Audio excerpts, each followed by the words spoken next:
सुल्तानपुर में केंद्र व प्रदेश की जन कल्याणकारी योजनाओं के नाम पर जनता को ठगने व जिले के स्टेडियम में घूमने टहलने व प्रैक्टिस करने पर खिलाड़ियों पर शुल्क लगाए जाने समेत कई मामलों को लेकर मुखर हुई किसान कांग्रेस के नेताओं ने पत्रकार वार्ता के जरिए सरकार व शासन पर जमकर हल्ला बोला है। किसान कांग्रेस के प्रदेश अध्यक्ष जगदीश सिंह के संयोजन में किसान नेताओं ने यहाँ कई मुद्दों पर बेबाकी से अपनी राय रखी। यहाँ किसान कांग्रेस के प्रदेश अध्यक्ष जगदीश सिंह ने कहा कि पीएम सूर्य घर योजना, कुसुम योजना ऐसी योजनाएं हैं जिसके माध्यम से सरकार अपना बोझ किसानों पर डालना चाहती है। किसानों की गाढ़ी कमाई को अडानी के घर पहुंचाने के लिए सरकार इन योजनाओं का रास्ता बना रही है। सब्सिडी के नाम पर छलावा करते हुए सरकार अंबानी की मार्केट एजेंट बनी हुई है।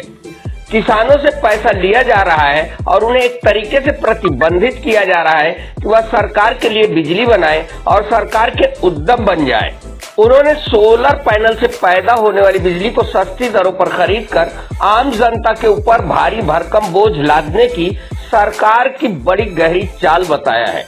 वहीं उन्होंने स्टेडियम में शौकिया टहलने व कई खेलों की तैयारी कर रहे छात्र छात्राओं के ऊपर भारी भरकम शुल्क लगाए जाने को भी सरकार का तुगलकी फरमान बताया है। उन्होंने कहा कि सेना और पुलिस की तैयारी कर रहे किसान के बच्चों से भारी भरकम फीस वसूल कर किसानों को दी जा रही सब्सिडी वापस पाने का अच्छा जुगाड़ प्रदेश सरकार ने कर लिया है।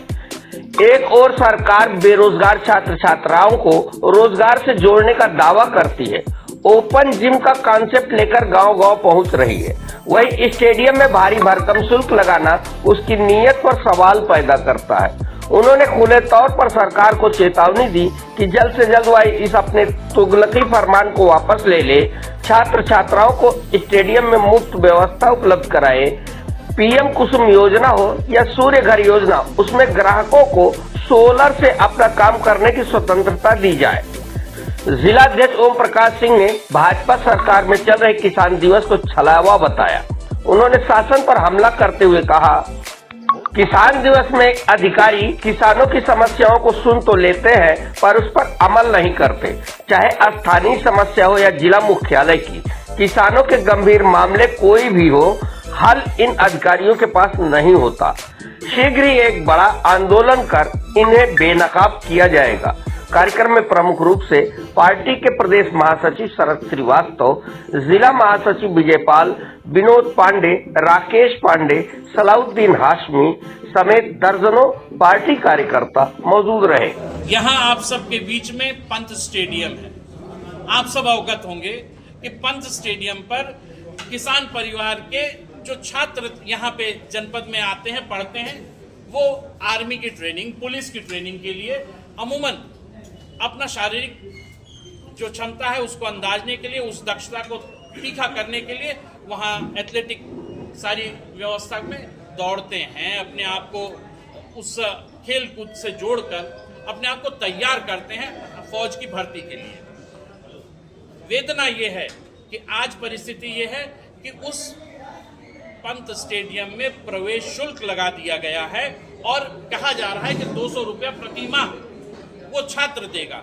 और आप ये देखिए तो ये एक सर्कुलर है जो इनका प्रशासन का है और इस सर्कुलर में इन्होंने जिस तरह से शौकिया रूप से स्वास्थ्य लाभ लेने के लिए लोगों को जितना पैसे का शुल्क रखा है, सेम रेट 200 रुपया प्रति माह, जो ये कह रहे हैं कि शौकिया रूप से स्वास्थ्य लाभ लेने हेतु वकील, व्यवसायिक, इंजीनियर को 200 रुपया प्रति माह देना पड़ेगा। इसी तरह से इसी कैटेगरी में ये 18 वर्ष के ऊपर आयु के जो छात्र हैं उनसे भी 200 रुपया लेना चाह रही है। कहाँ से ये संभव हो पाएगा? एक तो बड़ी मुश्किल से किसान परिवार के लोग अपने बच्चों को पढ़ाते हैं, फीस देते हैं, हॉस्टल की बोर्डिंग की फीस खर्च करते हैं और उसके बाद अगर शारीरिक व्यायाम करना हो तो उसके लिए भी 200 रुपया प्रति माह दें।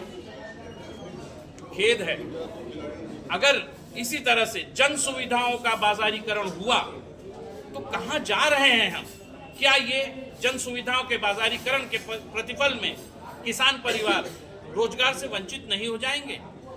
अगर ये चाह रहे हैं कि किसान सिर्फ किसानी ही करे बेरोजगार रहे और किसानी से ही जुड़ा रहे, तो वो भी करना संभव नहीं हो पा रहा है। जैसा कि आप सब देख रहे होंगे कि अभी इन्होंने पीएम कुसुम योजना लाई है और पीएम कुसुम योजना में निजी जो विद्युत के कनेक्शन है सिंचाई के, उसको ये लोग सोलराइज कर रहे हैं। अब ये सोलराइज कराने की पूरी योजना में 26,000 से 50,000 रुपया कृषक अंश देना पड़ता है, जमा करना पड़ता है।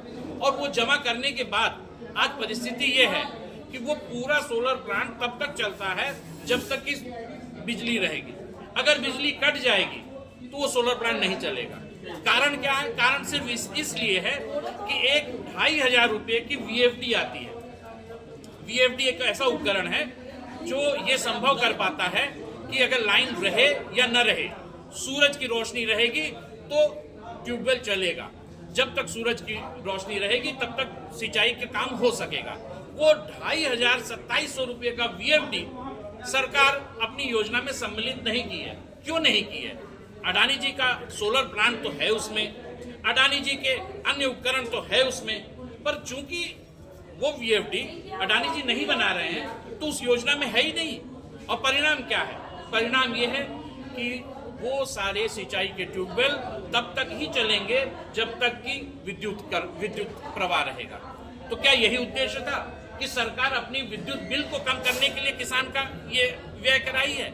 अगर सरकार का उद्देश्य था कि सिंचाई संपूर्ण रूप से निर्बाध रूप से हो, तो वो सुनिश्चित कराना था कि जब तक सूरज रहे तब तक कम से कम सौर ऊर्जा प्लांट चलता रहे। तब तो ये सार्थक होता।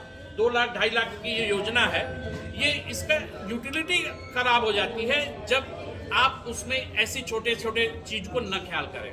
साथ ही साथ